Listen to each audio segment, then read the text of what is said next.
नमस्कार विद्यार्थी मित्रांनो, मी डॉक्टर किशोर बागडे आणि आपण बघत आहात YouTube channel medical admission guidance. या चॅनलद्वारे मेडिकल ऍडमिशन संदर्भात लागणारे सर्व माहिती विद्यार्थी व पालक यांच्या गरजा लक्षात घेऊन वेळोवेळी प्रसारित केली जाते। तर या चॅनलला सबस्क्राइब करा, बेल आयकॉनवर क्लिक करा आणि आपल्या मित्रांना शेअर करा। मेडिकल ऍडमिशन प्रोसेस आता साधारणपणे 21 ऑगस्टला सुरू होणार आहे, असं जे काही आपली मेन संस्था आहे MCC मेडिकल काउन्सिलिंग कमिटी यांनी दिलेले नॉर्म्स आहेत की भारतामधले जे काही स्टेट आहेत त्यांनी स्टेट काउन्सिलिंग ही 21 ऑगस्टच्या दरम्यान सुरू करावी। ती अगोदर पण चालू होऊ शकते, म्हणजे रजिस्ट्रेशन वगैरे चालू होऊ शकतं, पण मेन जे राऊंड आहेत ते 21 ऑगस्ट नंतर चालू होणार आहेत।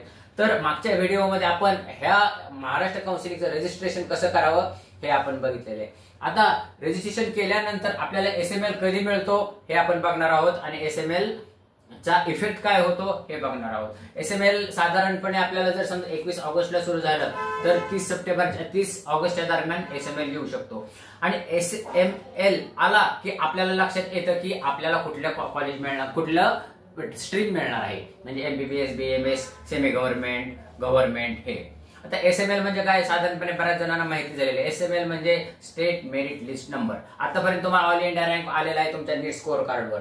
तो ऑल इंडिया रँक काय दर्शवतो, तर भारतामध्ये तुमचा नंबर कितवा आहे। तर SML काय दर्शवतो, तर महाराष्ट्रामध्ये तुमचा कितवा नंबर आहे। आणि ह्याच्यामध्ये अजून एक सेक्शन असतो कॅटेगरी SML। कॅटेगरी SML म्हणजे काय, तुमच्या कॅटेगरीमध्ये म्हणजे VJ NT1 NT2 NT3 OBC EWS SCBC SC आणि ST ह्याच्यामध्ये तुमच्या कॅटेगरीमध्ये तुमचा कितवा नंबर आहे हे कॅटेगरी SML दाखवतो। तर कॅटेगरी SML आणि SML आले ना, तुमचा क्लिअर कट पिक्चर क्लिअर होतं की तुम्हाला कुठलं मिळणार आहे का नाही मिळणार, गव्हर्नमेंट मिळणार आहे का सेमी गव्हर्नमेंट मिळणार आहे, MBBS मिळणार आहे का BDS मिळणार आहे आणि तुम्हाला रिपीट करायचं का नाही करायचं। तर हा असा महत्वाचा आपल्या ऍडमिशन प्रोसेसवर परिणाम करणारा हा SML हा साधारणपणे 30 ऑगस्टच्या दरम्यान आपल्याला येईल। तर ह्या भागामध्ये आपण MBBS साठी SML चा अभ्यास करणार आहोत आणि पुढच्या भागामध्ये BMS साठी SML चा, म्हणजे किती SML ला BMS मिळू शकतं हे MBBS BMS आणि BDS पुढच्या भागामध्ये बघणार आहोत। आणि ह्या भागामध्ये आपण MBBS गव्हर्नमेंट आणि सेमी गव्हर्नमेंट हे बघणार आहोत। तर मित्रांनो, ओपन EWS आणि OBC आणि ह्याच्यामध्ये SCBC पण आलेले आहेत ह्या वर्षीपासून, म्हणजे ओपन EWS OBC आणि SCBC ह्याला साधारणपणे गव्हर्नमेंटला 3500 ते 3700 SML लागणार आहे। म्हणजे तुमचा 3500 ते 3700 SML आला तर तुम्हाला गव्हर्नमेंट MBBS मिळू शकतं। हे सेमी गव्हर्नमेंट मिळण्यासाठी 7500 ते 8000 पाहिजे SML, अलग लक्षात। हे झालं ओपन EWS OBC आणि SCBC साठी। तर VJ साठी हाच गव्हर्नमेंट साठी SML असतो 7500 आणि सेमी गव्हर्नमेंट साठी SML असतो 9000, म्हणजे 9000च्या आत आलं VJच्या स्टुडंटला तर त्याला सेमी गव्हर्नमेंट मिळू शकतं हे दर्शवतो।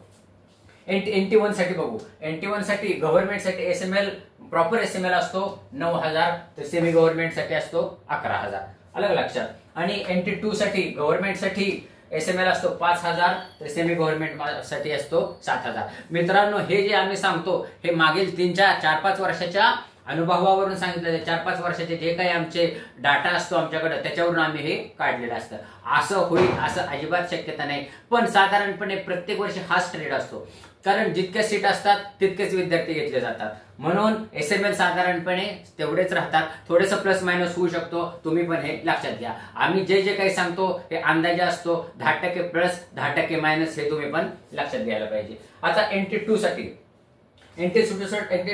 गव्हर्नमेंट साठी SML आहे 5000 आणि सेमी गव्हर्नमेंट साठी आहे 7500। NT3 साठी SML गव्हर्नमेंट साठी SML लागतो 4000 आणि सेमी गव्हर्नमेंट साठी लागतो NT3 साठी 7500। वाटलं सर तुम्ही तुमच्या डायरीमध्ये लिहून घ्या, तुमच्या कुठल्या तुम्ही डायरी केलेली असेल की तुमच्या कॅटेगरीसाठी SML किती लागेल।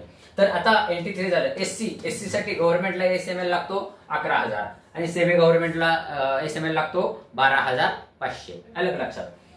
आणि ST साठी गव्हर्नमेंटला लागतो 21000 आणि सेमी गव्हर्नमेंटला लागतो 22500। आता तुम्हाला असं शंका येईल की SC ST किंवा ही कॅटेगरी SC ST साठी डिफरन्स काहीच नाहीये बघा।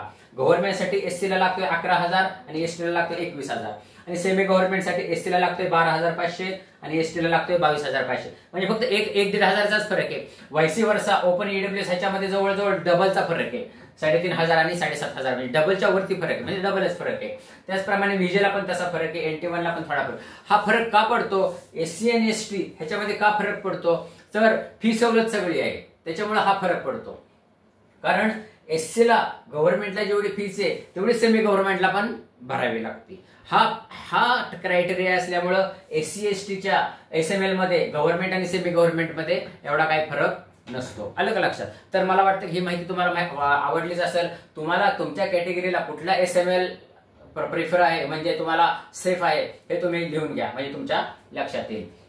आता ह्याच्यामध्ये 2 मिनिटांमध्ये सांगतो. सेमी गव्हर्नमेंट ही संकल्पना बऱ्याच विद्यार्थ्यांना माहिती नाही की प्रायव्हेटचे जे काही कॉलेजेस आहेत, प्रायव्हेट कॉलेजेस त्याच्यामध्ये जो 85% कोटा स्टेट गव्हर्नमेंट भरतं, अलग लक्षात, स्टेट गव्हर्नमेंट म्हणतं त्याला सेमी गव्हर्नमेंट म्हटलं जातं. आणि त्याच्यामध्ये 15% कोटा जो काही प्रायव्हेट असतो म्हणजे मॅनेजमेंटसाठी असतो, तो जो भरला जातो मॅनेजमेंट, त्याला प्रायव्हेट सीट्स म्हणतात. तर हे तुमच्या लक्षात आलं असेल. मला वाटतं की हा व्हिडिओ तुम्हाला आवडला असेल तर शेअर करा, आपल्या मित्रांना शेअर करा, लाईक करा. आणि तुम्हाला जर काही शंका असते तर कॉमेंट करा किंवा कुठल्या विषयावर व्हिडिओ बनवू ह्याच्यावर सांगितलं तरी चला, आम्ही त्याच्यावर व्हिडिओ बनवू.